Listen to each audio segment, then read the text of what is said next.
Assalamualaikum warahmatullahi wabarakatuh. Selamat datang di Sharing Ngoding bersama saya Ayi. Oke, nah di tutorial kali ini kita akan belajar tentang dasar-dasar JavaScript, gitu, teman-teman. Nah, kenapa sih kok JavaScript? Pertama, karena JavaScript itu mudah, teman-teman.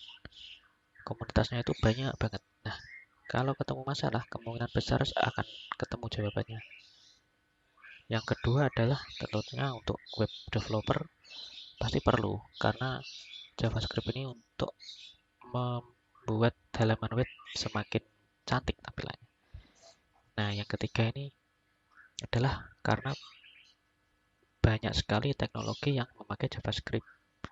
Sebut saja untuk di sisi desktop kita ada Meteor.js, lalu untuk backend ada Node.js, ada Express.js, dan untuk frontend ada React, Vue.js, Svelte.js, dan juga Alpine.js.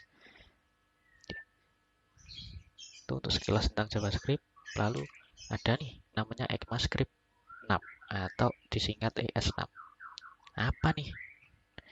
Nah, ECMAScript ini hanya standarisasi dari penulisan JavaScript, teman-teman. Jadi nanti codingan kita akan menjadi lebih rapi dan bisa memakai gaya penulisan yang lebih modern. Contohnya untuk penamaan variabel.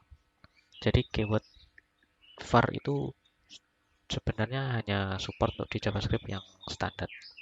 Nah, dengan adanya ES6 ini kita bisa memakai cons ataupun let untuk membuatnya lebih spesifik. Lalu juga ada ternary operator, arrow function, split operator, lalu juga ada async await untuk promise. Nah, dan ada beberapa fitur keren lainnya. Oke. Nah, toolsnya apa aja nih untuk develop JavaScript ini?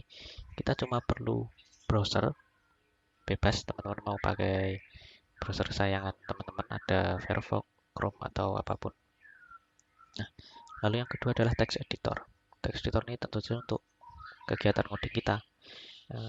Ada Atom, ada Sublime, ada VS Code. Nah, yang ketiga ini opsional sih. Ini Node.js, jadi nanti ada beberapa cara untuk melakukan running file JavaScript, teman-teman. Nah, salah satunya nanti pakai Node.js ini, cuma ini opsional, tidak mandatory. Oke, langsung saja kita praktek sedikit ya. Oke, teman-teman, kita lanjut. Nah, di sini saya pakai VS Code sebagai text editornya dan juga Chrome untuk browsernya ya. Nanti kita akan coba running di Chrome. Oke. Nah, silakan buat sebuah folder, dan di sini saya buat sebuah folder tutorial dasar. Oke, saya akan buat file baru di sini. Namanya adalah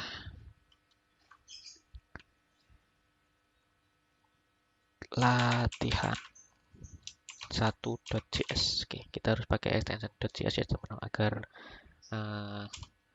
terus text editornya tahu bahwa ini akan memakai bahasa pemrograman JavaScript. Jadi nanti di sini akan otomatis pakai JavaScript, teman-teman. Oke, langsung aja.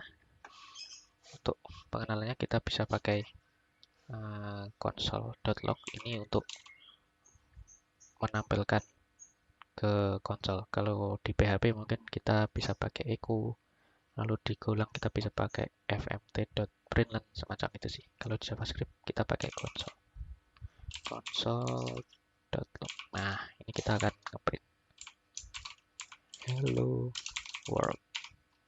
Seperti ini, teman-teman. Oke, sekarang akan kita coba caranya untuk menjalankan file ini. Ada beberapa cara ya, teman-teman. Pertama, kita harus mengembed file ini ke halaman teks.html. Kita akan buat HTML di sini. Oke. Nah, di sini kita akan ke HTML. Oke. Nah, kita pasang di sini latihan 1.js. Oke. Sekarang kita akan melakukan running. Kita copy path-nya. Oke. Nah, Nggak jalan apa-apa ya teman-teman, nggak apa-apa karena memang bukan di sini. Kita buka klik kanan di sini, lalu kita inspect di sini. Buka bagian tab konsol.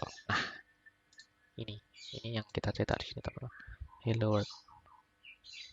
Oke, kita mau cetak lagi console.log. Hai, nama saya adalah Ayu. Oke.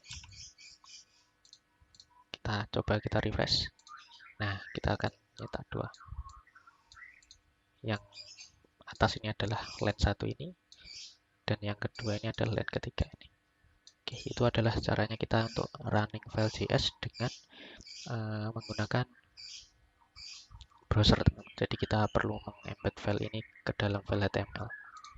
Lalu kita buka di browser. Nanti kita buka DevTool-nya, kita buka tab konsol, akan muncul di sini.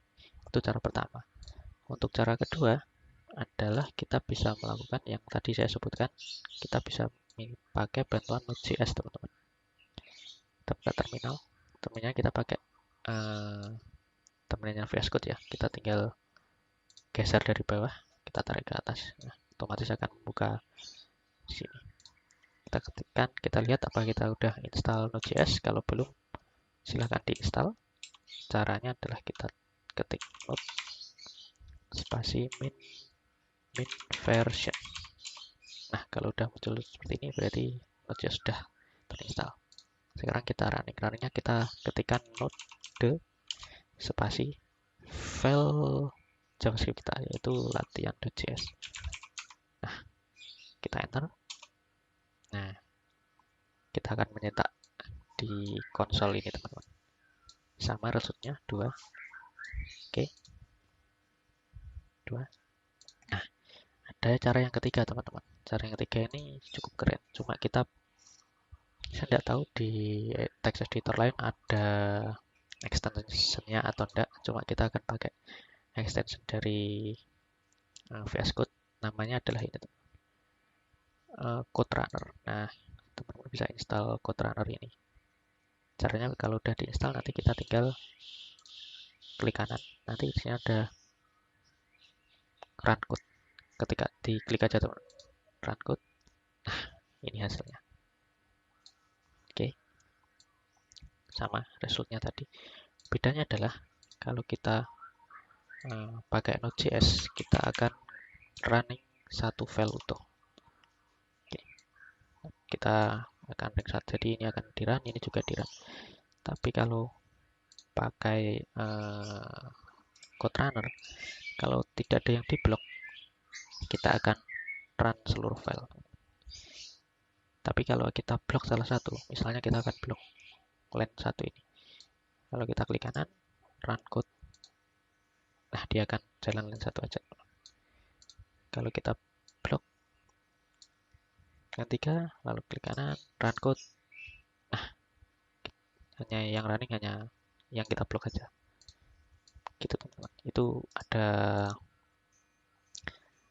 3 cara untuk menjalankan file JavaScript. Oke. Jadi untuk kedepannya sih, ini hanya untuk referensi teman-teman. Kalau untuk kedepannya kita akan pakai browser aja, biar lebih enak nantinya. Oke, untuk sementara kenalan kita dengan JavaScript sampai sini dulu. Kita akan lanjut ke tutorial JavaScript selanjutnya. Terima kasih, semoga bermanfaat. Wassalamualaikum warahmatullahi wabarakatuh.